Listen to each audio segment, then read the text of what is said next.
செல்லம்மா சீரியல்ல மகேந்திரன் தன்னோட குடும்பத்தோட உட்கார்ந்து சாப்பிட்டுட்டு இருக்கும்போது டிவி பார்த்திருந்த ஆர்த்தி அதுல மேகாவோட நியூஸை பார்த்து பதறி அடிச்சு ஓடியும்.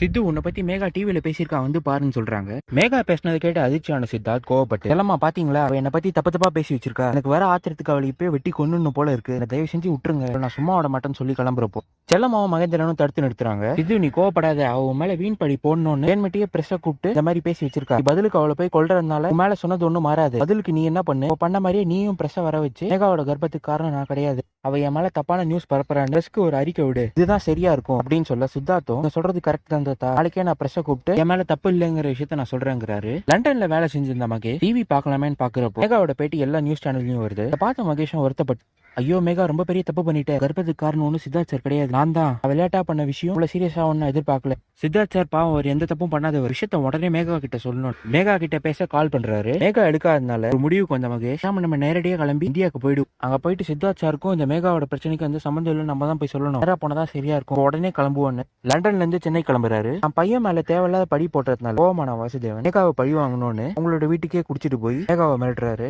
மேகா உண்மையை சொல்லு, உன்னோட கர்ப்பத்துக்கு என் பையன் தான் காரணமா, தேவையில்லாம அவனை பத்தி தப்பு தப்பா நீ சொல்லிட்டு இருக்க, சித்து நீ நினைக்கிற மாதிரி அந்த மாதிரி பையன் கிடையாது, நீ பண்ண எல்லா ஃப்ராடு வேலையும் நான் கூடவே இருந்திருக்கேன், எனக்கு உன்னை பத்தி நல்லாவே தெரியும், தெரியாதே அந்த வீட்டை விட்டு கிளம்புன்னு வீட்டுல இருக்க பொருள் எல்லாத்தையும் ஒன்னு எடுத்து வெளியே தூக்கி போடுறாரு.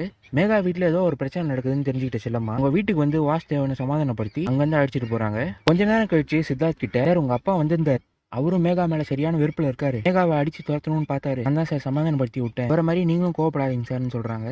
இதை நீ எப்ப சொல்ல நினைச்சது.